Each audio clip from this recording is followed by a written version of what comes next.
Maraming salamat, Police Lieutenant General Edgar Alan Ocobo, dahil sa iyong pagiging mabuting tao, mabuting kaibigan at higit sa lahat, bilang isang leader ng PNP. Sa iyong birthday, ngayon pong araw po ng May 22, wala akong masabi sa iyo dahil lahat nasa sayo na. Una, nasa sayo na ang pagkakaroon ng mabuting puso, nasa sayo na ang pagkakaroon ng isang mabuting ehemplo ng opisyal ng PNP.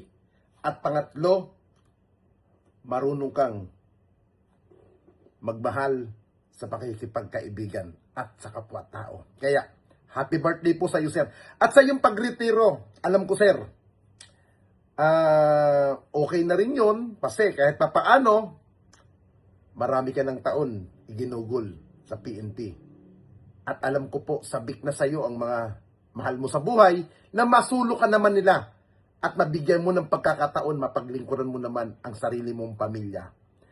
Ang dasal ko po, parati kang mag-ingat at bigyan ka ng kalakasan at gabay ng Diyos. Alam ko, sir, magkikita pa tayo sa mga darating na araw. Ako po'y nagpapasalamat dahil nag-imbus kita sa National Capital Region Police Office.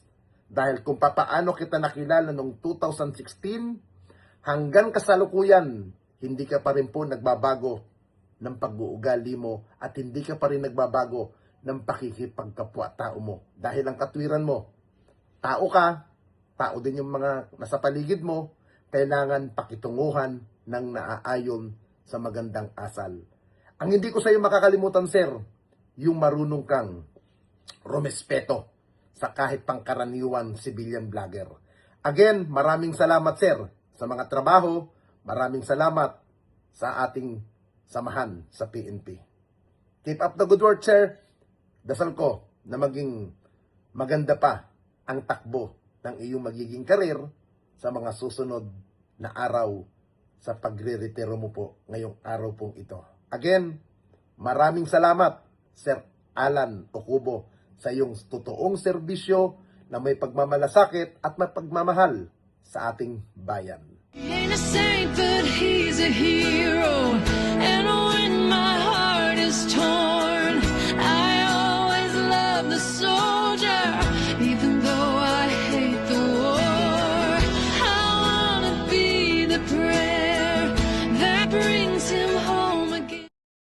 Ngayong araw, Mayo 22, 2026, buong puso at may labis na karangalan kong binabati ang aking matalik na kaibigan at tinitingalang pinuno na si Police Lieutenant General Edgar Alan Ocobo sa kanyang kaarawan at sa kanyang opisyal na pagre-retiro mula sa Philippine National Police, PNP.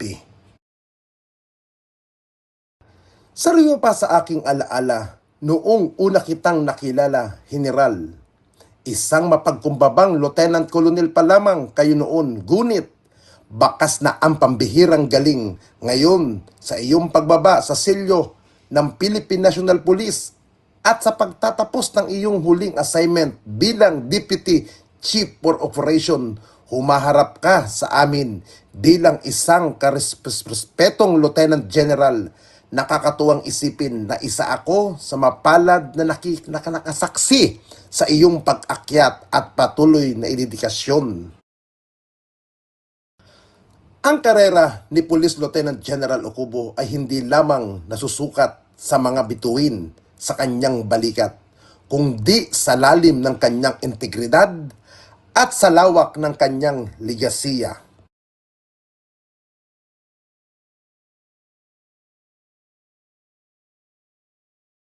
Sa bawat operasyon na iyong pinamumunuan, pinamalas mo ang matatag na disiplina at operational excellent.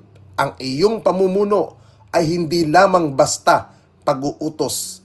Ito ay nakatatak sa PNP Focus Agenda na nagbibigay diin sa integrity at accountability.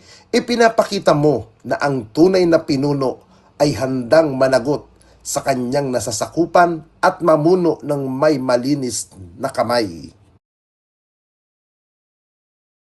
Bilang isang civilian PNP vlogger, isang malaking pribilehiyo ang makasalamuha ka at maging kapalagayan loob sa mga pagkakataon iyon. Nakita ko ang isang general na may puso para sa ordinaryong mamamayan. Ang iyong mahabang taon sa serbisyo ay patunay na ang PNP ay isang institusyon mapagkakatiwalaan at handang maglingkod ng tapat. Ang inyong long-lasting legacy ay mananatiling inspirasyon sa aming mga sibilyan at sa mga susunod na henerasyon ng kapulisan. Bagamat tapos na ang iyong aktibong serbisyo, ang iyong ehemplo ay hindi kailanman magdidilim.